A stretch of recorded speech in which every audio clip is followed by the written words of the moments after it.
आज हम बात करने जा रहे हैं एक इम्पॉर्टेंट नोटिफिकेशन के बारे में जो वेस्ट बंगाल के हायर एजुकेशन डिपार्टमेंट ने जारी की है।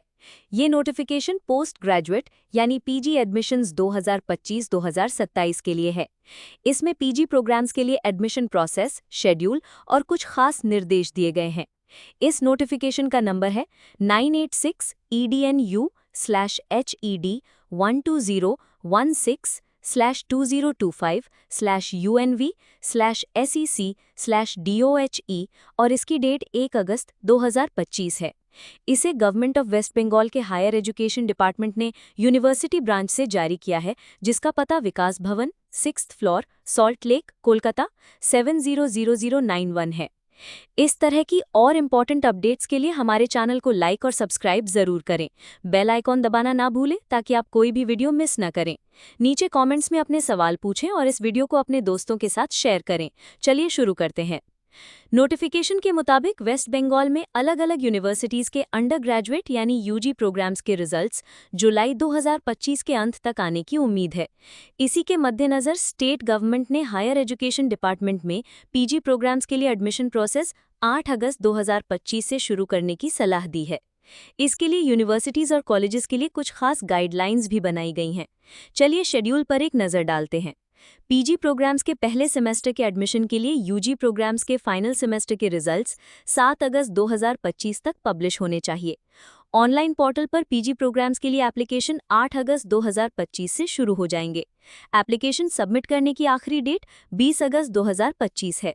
इसके बाद पीजी प्रोग्राम्स के लिए मेरिट लिस्ट्स 25 अगस्त 2025 तक पब्लिश की जाएंगे और पीजी प्रोग्राम्स की पहले सेमेस्टर की क्लासेस 1 सितंबर 2025 से शुरू हो जाएंगे। अगर ज़रूरत पड़ी और सीट्स खाली रहीं तो यूनिवर्सिटीज़ और हायर एजुकेशनल इंस्टीट्यूशंस यानी HEIs एडमिशन पोर्टल को दोबारा खोल सकते हैं। लेकिन इस बात का ध्यान रखना है कि पीजी लेवल पर एडमिशन की पूरी प्रक्रिया सितंबर 2025 के आखिरी हफ्ते तक खत्म हो जानी चाहिए। अब हम मोडालिटीज़ पर गौर करते हैं। सबसे पहला नियम है कि ऑनलाइन एडमिशन प्रोसेस पूरी तरह से मेरिट पर आधारित होना चाहिए। स्टूडेंट्स को एडमिशन के दौरान काउंसलिंग या डॉक्यूमेंट वेरिफिकेशन के लिए नहीं बुलाया जाएगा। HEIs में स्टूडेंट्स की फिजिकल प्रेजेंस ज़रूरी नहीं होगी। दूसरा नियम, स्टूडेंट से डॉक्यूमेंट स्कैन और अपलोड करने और एप्लीकेशन फॉर्म और प्रोस्पेक्टस देने के लिए कोई चार्जेस नहीं लिए जाएंगे, जैसा कि पिछले साल भी हुआ था। तीसरा, एलिजिबल एप्लीकेंट्स को HEI अथॉरिटी द्वारा लेटर, ईमेल या टेलीकम्युनिकेशन के जरिए सीधे जानकारी दी जाएगी। चौथा, फीस का पेमेंट सिर्फ ई-पेमेंट या डेजिग्नेटेड बैंक्स के माध्यम से होना चाहिए, कॉलेज में फिजिकली नहीं।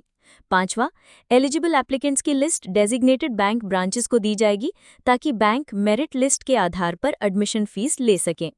छठवां, सभी टेस्टिमोनियल्स ऑनलाइन एप्लीकेशन के दौरान अपलोड करने होंगे। डॉक्यूमेंट्स का वेरिफिकेशन सिर्फ तब होगा जब स्टूडेंट्स क्लासेस के लिए रिपोर्ट करेंगे। अगर डॉक्यूमेंट्स ऑनलाइन जमा किए गए फॉर्म्स के डिक्लेरेशन से अलग पाए गए तो एडमिशन कैंसिल कर दिया जाएगा। सातवां, स्टेट एडेड एफिलिएटेड यूनिवर्सिटीज़ में होम यूनिवर्सिटी स्टूडेंट्स और अदर यूनिवर्सिटी स्टूडेंट्स का रेशो 80:20 होगा, जबकि स्टेट एडेड यूनिटरी यूनिवर्सिटीज़ में ये रेशो 90:10 होगा। अगर होम यूनिवर्सिटी की सीट्स खाली रहती हैं तो उन्हें अदर यूनिवर्सिटी के स्टूडेंट से भरा जाएगा और इसका उल्टा भी हो सकता है। आठवां, सभी स्टेक होल्डर्स को समय समय पर सरकार द्वारा जारी किए गए कोविड-19 के नियमों और प्रोटोकॉल्स का पालन करना होगा। इस नोटिफिकेशन में सभी स्टेट एडेड यूनिवर्सिटीज़ के वाइस चांसलर्स और रजिस्ट्रार से ज़रूरी कदम उठाने और एफिलिएटेड HEIs को निर्देश जारी करने का अनुरोध किया गया है। लेकिन नेताजी सुभाष ओपन यूनिवर्सिटी पिछले साल की तरह ओपन डिस्टेंस लर्निंग के गाइडलाइंस के मुताबिक टाइम शेड्यूल फॉलो करेगा। ये एडवाइजरी टीचर ट्रेनिंग कोर्सेज जैसे कि BEd, BPEd, MEd और MPEd पर लागू नहीं होती, जिसके लिए एक अलग नोटिफिकेशन जारी किया गया है। ये नोटिफिकेशन कॉम्पिटेंट अथॉरिटी की अनुमति से जारी किया गया है और अगले आदेश तक प्रभाव में रहेगा। इस पर सीनियर स्पेशल सेक्रेटरी के साइन हैं। ये ठीक वही जानकारी है जो डॉक्यूमेंट में दी गई है।